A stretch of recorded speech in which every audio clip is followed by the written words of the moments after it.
नमस्ते।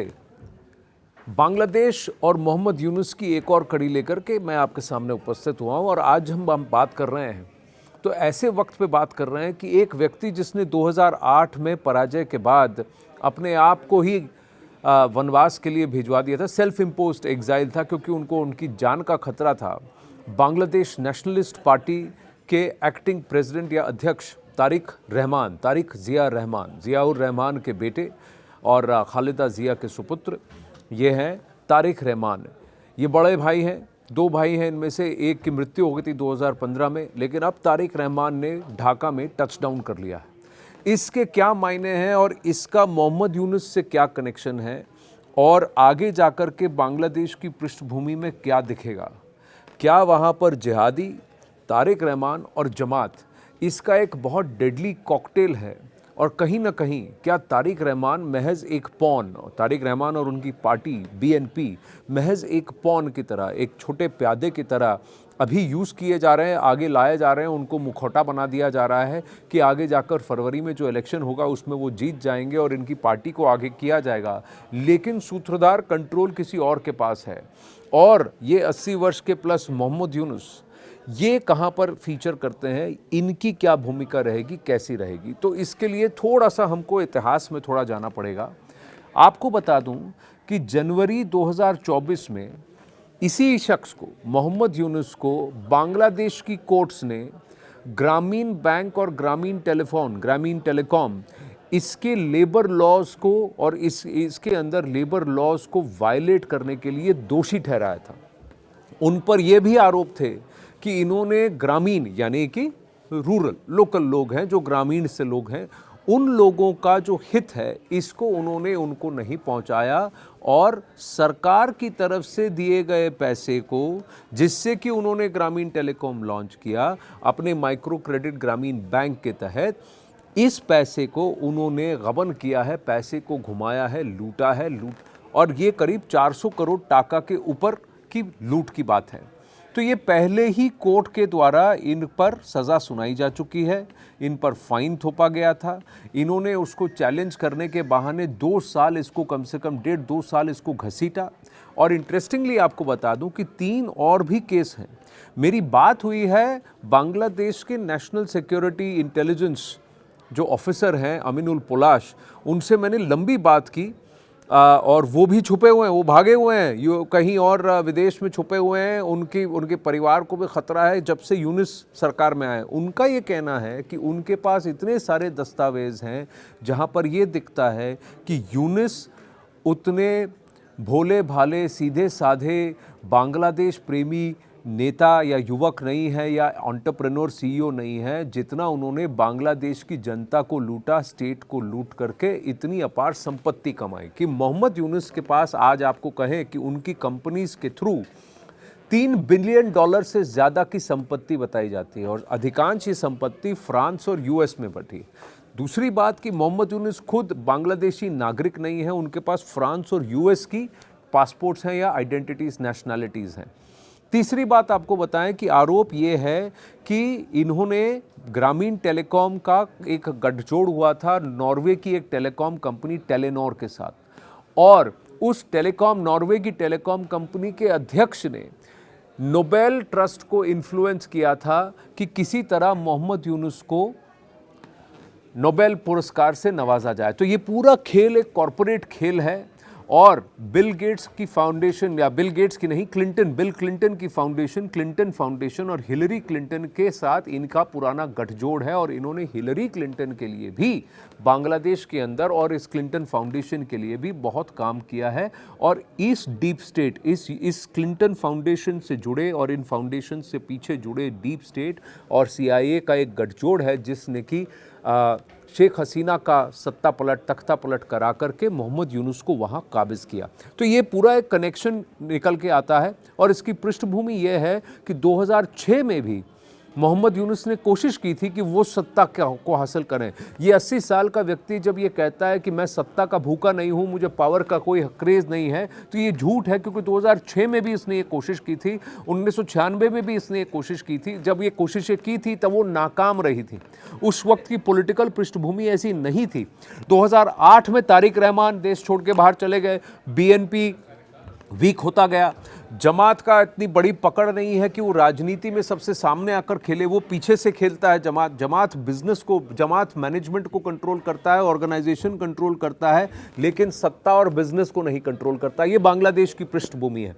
तो इसमें अवामी लीग आगे बढ़ चढ़ के चढ़ने लगी।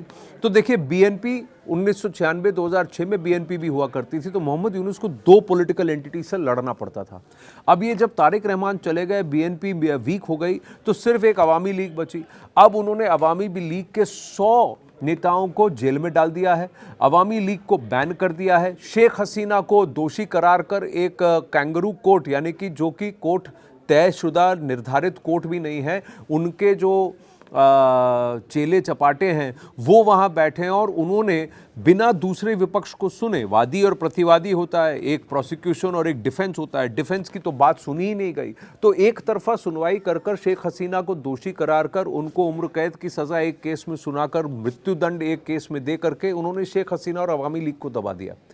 अब इन्होंने क्या किया, जो मैं आप वापस उस पर आता हूँ, जनवरी 2024 में जब इनको दोषी करार दिया गया, तो आपको बता दूं कि अगस्त पहुँचते पहुँचते 2024 पहुँचते पहुँचते इनके 3 और केसेस थे जहां पर मोहम्मद यूनुस पकड़े जाने वाले थे। एक्चुअली 2022 में भी एक केस था जहां पर इनको दोषी करार दिया गया, और इन्होंने समय मांगा कि मुझे समय चाहिए कि मैं इसका जवाब दूं, और उसको वो खींचते रहे, कई और इस पर रोड़े अटकाने की कोशिश की। लेकिन मज़े की बात यह है कि 5 अगस्त 2024 को सत्ता पलट होती है, तख्ता पलट होता है, और 8 अगस्त 2024 को एक नया कोर्ट, नया चीफ जस्टिस, पूरी कोर्ट ही पूरी तरह से खारिज होने के बाद वो मोहम्मद यूनुस के खिलाफ सारे केसेस को रद्द कर देती है, उन्हें पूरी तरह से निर्दोष करार देती है, और वो इंटरिम एडवाइजर बन जाते हैं।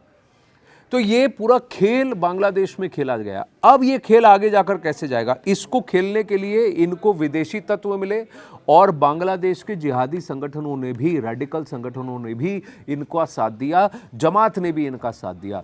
जैसे ही मोहम्मद यूनुस अपने केसेस छुड़ाते हैं, उन्होंने 43 टेररिस्ट संगठन हैं बांग्लादेश से जो ऑपरेट करते हैं, उसमें से 14-15 ऐसे हैं जो कि यूएन और यूएस द्वारा प्रोस्क्राइब्ड हैं। उसमें हिजबुत तहरीर, अंसारुल्लाह बांग्ला, ये ऐसे ग्रुप्स हैं जिनको, और कुछ और भी ऐसे ग्रुप्स हैं, अलकायदा का एक ऑफशूट है, वो भी वहाँ पर है। इन सब के सरगना जो जेल में कैद थे, उन सबको इन्होंने, यूनुस ने रिहा कर दिया, छोड़ दिया। अब ये जिहादी तत्व खुलेआम घूम रहे हैं। इनका काम है समाज में डर और अराजकता फैलाना, हिंदुओं, गैर मुसलमानों को प्रताड़ित करना, और जो अवामी लीग के सपोर्टर्स थे उन सबको दबाना, काटना, मारना या भगाना, ये इनका काम है। तो एक तरफ जिहादी, दूसरी तरफ अब तारिक रहमान आने के बाद एक प्यादा बनेंगे। तारिक रहमान को एक नया रेवोल्यूशनरी गवर्नमेंट का सरगना बनाया जाएगा इनकी अगुवाई में, क्योंकि इनकी पॉलिटिकल पार्टी है। बांग्लादेश में दुनिया को ये दिखाया जाएगा कि फरवरी में फ्री फेयर इलेक्शन हो रहे हैं, लेकिन अवामी लीग इसका हिस्सा नहीं होगी। छुटमुट इधर उधर पार्टियां होंगी, एनसीपी और कुछ और पार्टियां होंगी। बड़े मत से बीएनपी जीतेगी इस चुनाव को, लेकिन वो दूसरों को भी अपने साथ लेगी, सत्ता पे ये काबिज होगी। और विपक्ष में बैठेगा कौन? जमातुल मुजाहिदीन बांग्लादेश विपक्ष में बैठेगा, और सत्ता में बैठेगा कौन? तारिक रहमान की बीएनपी पार्टी, जिसके अंदर जो कैंडिडेट होंगे और जिसके उनके राज्यसभा अपर हाउस जो अब नई का संविधान में बनी है, उसमें जो मनोनीत होंगे वो भी जमात के ही होंगे। तो जब कुछ अच्छा होगा तो वो कहेंगे कि जमात ने किया, जब कुछ बुरा होगा तो कहेंगे उसने किया। तो ये बहुत डेंजरस गेम मोहम्मद यूनुस के अंडर और इस नई सरकार के अंडर फरवरी के बाद हमें बांग्लादेश में देखने को मिलेगा। इनका मत क्या है, इनको करना क्या है कि आज से 5 साल के बाद बांग्लादेश पूरी तरह से रेडिकलाइज हो जाएगा, इस्लामाइज्ड हो जाएगा, और ये आज भी जो वहाँ की जमात है वो अपने आप को लाहौर में मौलाना मौदूदी की द्वारा स्थापित जमातुल उलेमा इस्लामी JUI उससे जोड़ के देखती है, तो कहीं ना कहीं 71 से पहले का ईस्ट पाकिस्तान नैरेटिव फिर से सामने आएगा। वेस्ट पाकिस्तान, ईस्ट पाकिस्तान वापस में एक साथ जुड़ने की बात करेंगे और बीच में भारत है, और भारत को काटने बांटने की बात वापस बढ़कर आएगी। और इस सब की खबर मोहम्मद यूनुस को है और उन ताकतों को है, पश्चिमी ताकतों को है, जो बांग्लादेश को बांटना चाहते हैं, बांग्लादेश में खलल पैदा करना चाहते हैं, क्योंकि आगे जाकर के वो अपना वहाँ पर आर्मी नेवी बेस बनाना चाहते हैं, एयर बेस बनाना चाहते हैं और किसी तरह से बांग्लादेश को बढ़ता हुआ देखना चाहते हैं। तो 10 साल बाद ऐसा भी हो सकता है कि इतना जिहादीकरण यहाँ पर हो जाएगा कि वहाँ से लोग प्रताड़ित हो जाएंगे, या फिर गुहार लगाने के बाद यही विदेशी ताकतें आकर कहेंगी कि बांग्लादेश को 3 या 4 हिस्सों में बांट दिया जाए। अधिकांश हिस्सा जो होगा इन कट्टरपंथी ताकतों के पास होगा। एक छोटा सा हिस्सा जो मेघालय मिजोरम की तरफ है वो क्रिश्चियंस के पास चला जाएगा, और जो त्रिपुरा और मणिपुर की तरफ है वो या असम की तरफ है वो हिंदू रीजन डिक्लेयर घोषित कर दिया जाएगा और उसको अलग कर दिया जाएगा। तो ये एक मंशा है, एक लॉन्ग टर्म प्लान है, और इसको देखने वाले, बांपने वाले चीनी भी बैठे हुए हैं। मोहम्मद यूनुस का क्या, 80 साल के तो वो हो गए, इनको एक नया मसाया बनाया जाएगा, इनको शायद प्रेसिडेंट बना दिया जाएगा, एलिवेट कर दिया जाएगा कि बांग्लादेश के सबसे अच्छे, सबसे पुण्य व्यक्ति अगर कोई व्यक्ति है तो वो यही पुरुषोत्तम है जो कि मोहम्मद यूनुस है। जबकि ये पूरा खेल इतना गंदा खेल है कि मोहम्मद यूनुस सिर्फ चाहते हैं कि उनकी सरकार बने, उनका व्यापार बना रहे, उनका कारोबार चलता रहे, उनकी जो बांग्लादेश से निकल के फ्रांस और US तक जो धंधे हैं उनमें कोई खेद ना हो, और उनकी बेटी लामिया मुर्शेद को आगे जाकर के किसी तरह से कोई पावरफुल पोजीशन मिल जाए और बांग्लादेश में अपने आप को काबिज रखने का अवसर मिल जाए। तो ये जिहादी तारिक और जमात, ये पूरा खेल और इसको रचने वाले मोहम्मद यूनुस जो सालों से इसकी तैयारी करते आ रहे हैं, जो अभी अपने आप को एकदम भोले भाले दिखाते हैं, वो है नहीं। और इसके आगे जो कंट्रोल है, जो इनको कंट्रोल कर रहा है लोकली, वो जमात है। इंटरनेशनली एक बहुत बड़ा डीप स्टेट है जो CIA और क्लिंटन फाउंडेशन द्वारा बैक्ड है। तो बांग्लादेश में जो होने वाला है उसका डायरेक्ट इम्पैक्ट भारत पर बहुत जल्दी पड़ने वाला है। और ये बात आप अपने गांठ बांध लीजिए कि किसी तरह से अगर हमने एक्शन नहीं लिया, या फिर अवामी लीग को वापस सत्ता में लाने का, या फिर वापस इलेक्टोरल पॉलिटिक्स में आने का और लोकतांत्रिक ढांचे में आने का अवसर नहीं मिला, तो इस्लामीकरण, कट्टरपंथी की ओर और बांग्लादेश का पुनः ईस्ट पाकिस्तान बन जाना अब से सिर्फ 10 वर्ष दूर है। तारिक रहमान अगले 4-5 साल के लिए इंपॉर्टेंट होंगे, फिर उसके बाद कहीं ना कहीं उन्हें भी दरकिनार कर दिया जाएगा। तो ये थी यूनुस फाइल्स की दूसरी कड़ी। अगली कड़ी में आपको बताएंगे कि भारत को खौफ खाने की, डरने की क्यों आवश्यकता है, और किस तरह की तैयारियां हो रही हैं कि भारत के पूर्वोत्तर में, बंगाल में और अन्य भागों में बांग्लादेश से कैसे अब टेररिज्म निकल कर आएगा, और एक और इसको कहते हैं प्रॉक्सी वॉर पार्ट 2 निकल के आएगा। बताएंगे आपको यूनुस फाइल्स की अगली कड़ी में। तब तक के लिए नमस्ते।